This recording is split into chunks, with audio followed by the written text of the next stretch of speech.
Hi all, welcome to part 8 of CUET PG 2024 Psychology PYQ discussion. So, നമ്മളിത് part 8 ആണ്, last part ആണ്. So മുമ്പത്തെ parts കാണാത്തവർ part 1 to 7 നമ്മൾ ബാക്കി എല്ലാ ക്വസ്റ്റ്യൻസും ഡിസ്കസ് ചെയ്തിട്ടുണ്ട്. ഈ ഒരു ഫൈനൽ പാർട്ടിൽ we have around 10 questions to discuss. So let's begin. What do intelligence tests successfully predict? Intelligence ടെസ്റ്റുകൾ കൊണ്ട് നമുക്ക് എന്തൊക്കെ ഫോർകാസ്റ്റ് ചെയ്യാൻ അല്ലെങ്കിൽ പ്രെഡിക്റ്റ് ചെയ്യാൻ സാധിക്കും? ഫിനാൻഷ്യൽ സക്സസ്, IQ ഉള്ള എല്ലാവർക്കും നല്ലൊരു ഫിനാൻഷ്യൽ സക്സസ് ഉണ്ടായിക്കൊള്ളണം എന്നുണ്ടോ? ഇല്ല. It can be deleted. The ability to win prestigious scientific awards ഉണ്ടോ? IQ ഉള്ള എല്ലാവർക്കും അവാർഡ് കിട്ടിക്കൊള്ളണം എന്നുണ്ടോ? No. College grades, yes, college grades can be predicted. കാരണം എന്താണ്? IQ കുറഞ്ഞ ഒരാൾക്ക് ഗ്രേഡ്സ് കുറയാൻ സാധ്യതയുണ്ട്. IQ ആവറേജ് ആണ് എന്നുണ്ടെങ്കിൽ okay, moderate to high grade കിട്ടാൻ സാധ്യതയുണ്ട്. ഗിഫ്റ്റഡ് ആണെന്നുണ്ടെങ്കിൽ ഹൈ ഗ്രേഡ് കിട്ടും. ഇങ്ങനെ പ്രഡിക്റ്റ് ചെയ്യാൻ സാധിക്കും. ആൻഡ് IQ ഉള്ള ഒരാൾക്ക് ഹാപ്പി ആയിരിക്കും എന്ന് നമുക്ക് പ്രഡിക്റ്റ് ചെയ്യാൻ പറ്റില്ല. So the right answer here college grades. Easy question, വായിച്ചാൽ തന്നെ ഐഡന്റിഫൈ ചെയ്യാം.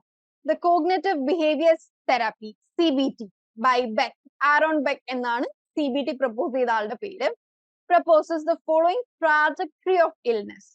അതായത് ഡിപ്രഷന്റെ ഓർഡറിനെയാണ് കേട്ടോ ആള് പറയുന്നത്. അതാണ് ഇവിടെ ട്രാജക്ടറി ഓഫ് ഇൽനെസ് എന്ന് ചോദിച്ചാൽ ഡിപ്രഷൻ എങ്ങനെയാണ് വരുന്നത്, ആ ഒരു ഓർഡറിനെയാണ് ചോദിച്ചിരിക്കുന്നത്. സോ ഫസ്റ്റ് ഇവിടെ 4 ഓപ്ഷൻസ് കൊടുത്തിട്ടുണ്ട്. ആ 4 ഓപ്ഷൻസിനെ റീഅറേഞ്ച് ചെയ്ത് കറക്റ്റ് ഓർഡറിലാക്കും. So will begin with CBT, cognitive behaviour therapy എന്ന് പറയുമ്പോൾ തന്നെ നിങ്ങൾ ആലോചിക്കാം, കോഗ്നിഷനിലാണ് പ്രശ്നം, അതായത് ചിന്തയിലാണ് പ്രശ്നം. സോ ഫസ്റ്റ് ഇല്ലോജിക്കൽ ഐഡിയ, അതായത് ഒരാൾക്ക് എന്നെ ഇഷ്ടമെങ്കിൽ അതൊന്നും എല്ലാവർക്കും എന്നെ ഇഷ്ടമല്ല. ഒരു പ്രാവശ്യം തോറ്റു കഴിഞ്ഞാൽ ഞാൻ ഇനി എന്നും തോക്കും. ഓക്കെ, അതാണ് illogical ideas. So A is the first thing. Okay, ആ ഒരു ഇല്ലോജിക്കൽ ഐഡിയാസിൽ നിന്നും എന്ത് വരും? Negative effects.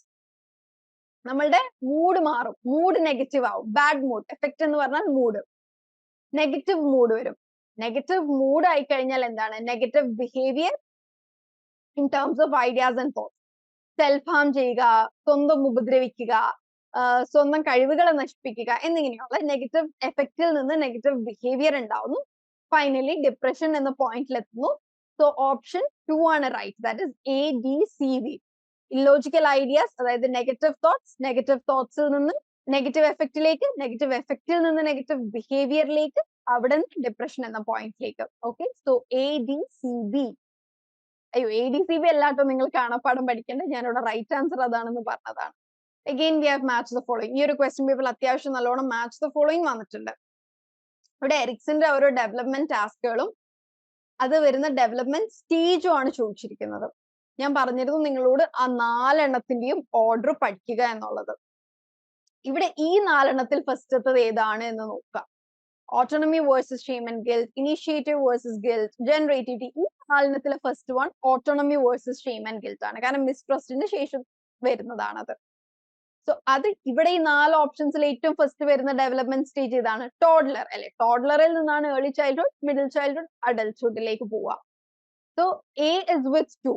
A2 വരുന്ന ഒറ്റ ഓപ്ഷനേ ഉള്ളൂ. Okay, so option 2 is the right answer. ഇത് ഞാൻ അധികം എക്സ്പ്ലെയിൻ ചെയ്യുന്നില്ല, കാരണം നിങ്ങൾ ആ ഒരു ഓർഡർ കൃത്യമായി പഠിച്ചു വെക്കുക. ഡെവലപ്മെന്റ് സ്റ്റേജ് നിങ്ങൾ പഠിച്ചു വെക്കുക. ഡെവലപ്മെന്റ് സ്റ്റേജ് പഠിച്ചിട്ടില്ലെങ്കിലും ആ ഒരു ഡെവലപ്മെന്റ് ടാസ്കിന്റെ ഓർഡർ പഠിച്ചാൽ നിങ്ങൾക്ക് സ്റ്റേജ് ഗസ് ചെയ്യാൻ ഈസി ആയിരിക്കും. The minimum amount of light energy that must be present for vision is called. നമ്മൾ പഠിച്ചിരുന്നു, അതിപ്പോ ലൈറ്റ് എനർജി എന്നല്ല, ഏതൊരു സ്റ്റിമുലസും നമ്മൾക്ക് സെൻസ് ചെയ്യേണ്ട ആ ഒരു പോയിന്റിനെ നമ്മൾ പറയുന്നത് ആബ്സല്യൂട്ട് ത്രെഷോൾഡ് എന്നാണ്. ഓക്കെ, അത് സെൻസറി ആവട്ടെ, ഓഡിറ്ററി ആവട്ടെ, ടേസ്റ്റ് ആവട്ടെ, ടച്ച് ആവട്ടെ, എന്തും ആവട്ടെ. ഇപ്പൊ ചെറിയൊരു ചൂടുണ്ട്, ചിലപ്പോൾ നമുക്ക് സെൻസ് ചെയ്യാൻ പറ്റില്ല. നമുക്ക് ആ സെൻസ് ചെയ്യാൻ പറ്റുന്ന അത്രയും സ്റ്റിമുലേഷൻ കിട്ടണം എന്നുണ്ടെങ്കിൽ ആബ്സല്യൂട്ട് ത്രെഷോൾഡ് എത്തണം. സോ നമ്മൾക്ക് കാണാൻ പറ്റുന്ന അത്രയും ലൈറ്റ് എനർജി ഉണ്ടെങ്കിൽ, ലൈറ്റ് എനർജി എത്തുന്നുണ്ടെങ്കിൽ അതിന് എന്താണ് നമുക്ക് പറയാൻ സാധിക്കുക? Absolute threshold. Okay, so minimum amount of light energy present for vision എന്നുള്ളത് ആബ്സല്യൂട്ട് ത്രെഷോൾഡ് ആണ്. Minimum amount of sound for detection of voice, അതും ആബ്സല്യൂട്ട് ത്രെഷോൾഡ് ആണ്. Minimum amount of heat for sensation, അതും absolute threshold ആണ്. Okay, the cat which meows to a doorbell and not through a phone ring is exhibiting the learning phenomena of. അതായത് ഒരു പൂച്ച doorbell കേൾക്കുമ്പോൾ കരയും, പക്ഷെ phone bell അടിക്കുമ്പോൾ അത് കരയില്ല. ഇത് ഏത് ഫിനോമിനയാണ് കാണിക്കുന്നത് എന്നാണ് ചോദിച്ചിരിക്കുന്നത്.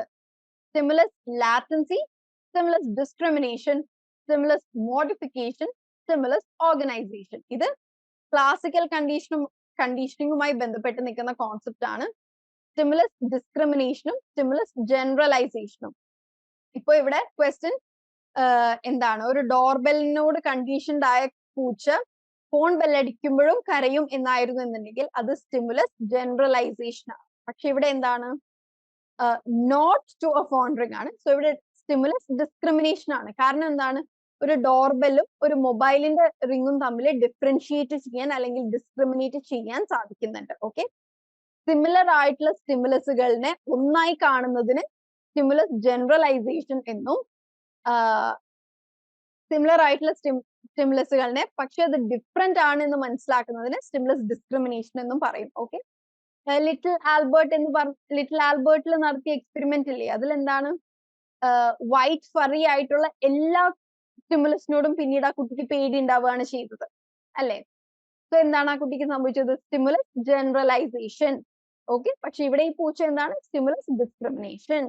Okay, a child whose actions are motivated by an avoidance of punishment shows which level of moral development.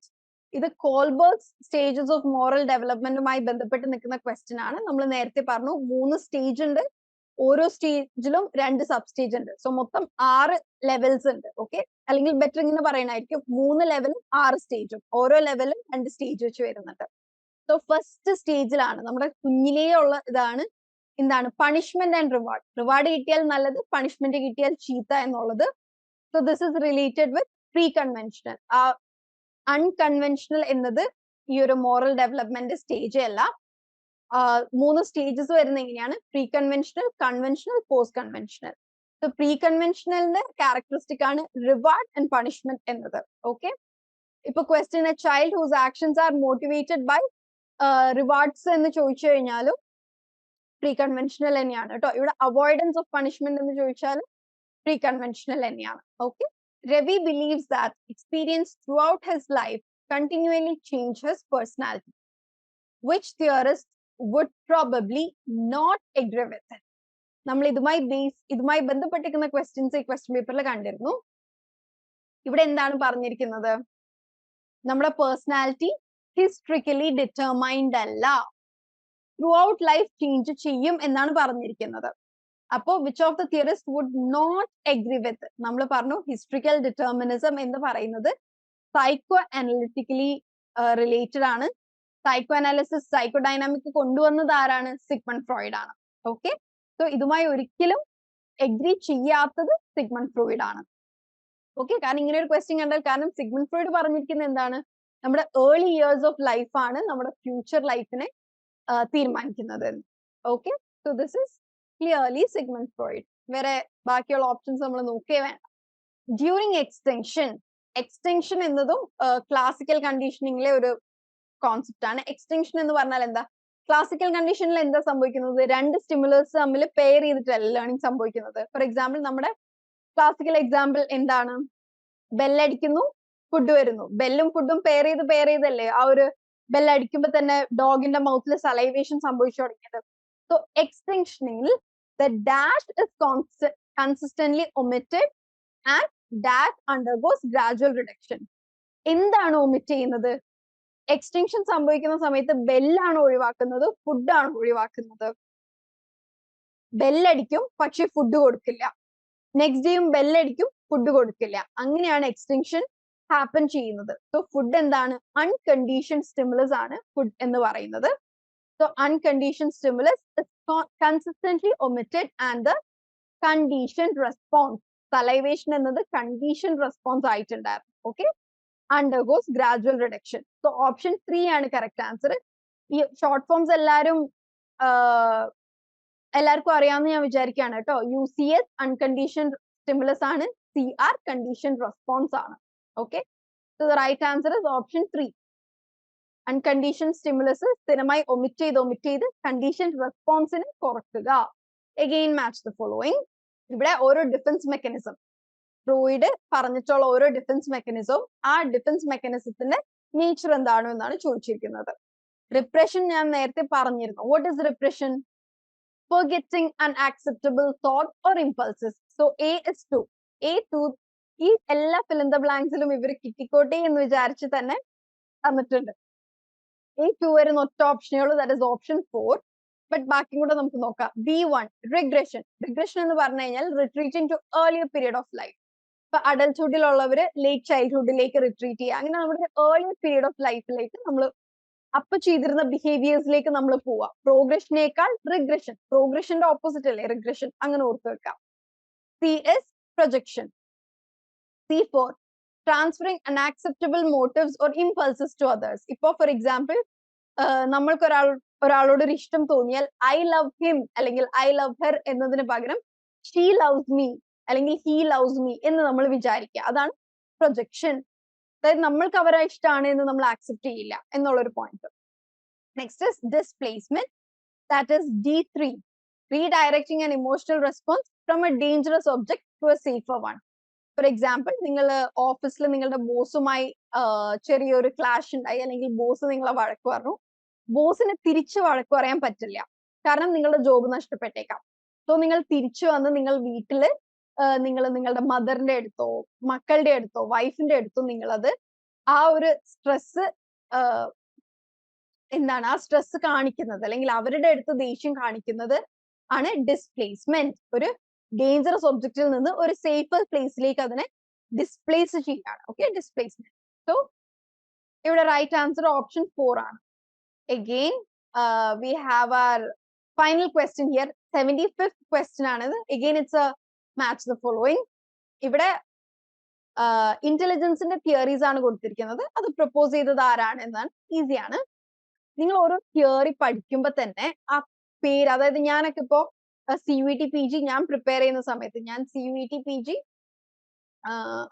Prepare ചെയ്യുന്ന സമയത്ത് എങ്ങനെയാ ചെയ്തിരുന്നെന്ന് പറഞ്ഞു കഴിഞ്ഞാല് ഇപ്പോ ഇങ്ങനെയാണ്. Thurstone's multifactor theory, Spearman's g factor theory, theories പഠിച്ചിരുന്നത് തന്നെ ഓതേഴ്സിന്റെ പേര് വെച്ചിട്ടാണ്. ഓക്കെ, സോ അത് കുറച്ചും കൂടി ഈസിയാണ്. സോ ഇവിടെ ജി ഫാക്ടർ തിയറി സ്പിയർമാൻ ആണ്. സ്പിയർമാൻസ് 2 ഫാക്ടർ തിയറിയാണ്. എസ് ഫാക്ടർ ഉണ്ട്, ജി ഫാക്ടർ ഉണ്ട്. Okay, so g factor theory Spearman ആണ്. സ്പിയർമാന്റെ തിയറിയുടെ പേര് ആക്ച്വലി ജി ഫാക്ടർ തിയറി എന്നല്ല, 2 ഫാക്ടർ തിയറി എന്നാണ് കേട്ടോ. പക്ഷെ ഈ 4 പേരും ജി ഫാക്ടർ എന്നൊരു സംഗതി പ്രപ്പോസ് ചെയ്തത് സ്പിയർമാൻ ആണ്. സോ A2 വരുന്ന ഒറ്റ ഓപ്ഷനേ ഉള്ളൂ. നമുക്ക് ബാക്കിയും കൂടെ നോക്കാം. B3 ആണ് കൊടുത്തിരിക്കുന്നത്. ഹെറാർക്കിയൽ തിയറി വെർണോൺ ആണ്. യെസ്. C4 മൾട്ടിഫാക്ടർ തിയറി തേഴ്സ്റ്റോന്റെ ആണ്. Yes. And cubical model, content operation നമ്മൾ ചെയ്ത് നോക്കാറില്ല. അത് ഐ തിങ്ക് ഇപ്പോ അത് ഓരോ റിവിഷനിലും അതിന്റെ നമ്പേഴ്സ് ഓഫ് സെൽസ് മാറിയിട്ടുണ്ട്. Currently I think it is 120. Okay, അത് നിങ്ങളൊന്ന് ചെക്ക് ചെയ്യാം കേട്ടോ. So cubical model is Guilford, അല്ലെങ്കിൽ ഗിൽഫോർഡിന്റെ സ്ട്രക്ചർ ഓഫ് ഇന്റലക്ട് മോഡൽ ആണ് SI മോഡൽ. അപ്പൊ അത് ക്യൂബിക്കൽ മോഡൽ എന്ന് നിങ്ങൾ ഓർത്ത് വെക്കുക, കാരണം 3 എണ്ണമുള്ളതാണ്. 5x6x6 6x5x5 അങ്ങനെ ഒരു നമ്പർ ഇല്ലേ, നിങ്ങൾ അതിലൊരു റീഡിംഗ് നടത്തുക കേട്ടോ. Okay, so this is a very easy question paper. Hope it helps you all. Yes, option 3 ആണ് right. Hope it helps you all. So for further details of CUET PG coaching, please contact the number above. Thank you all.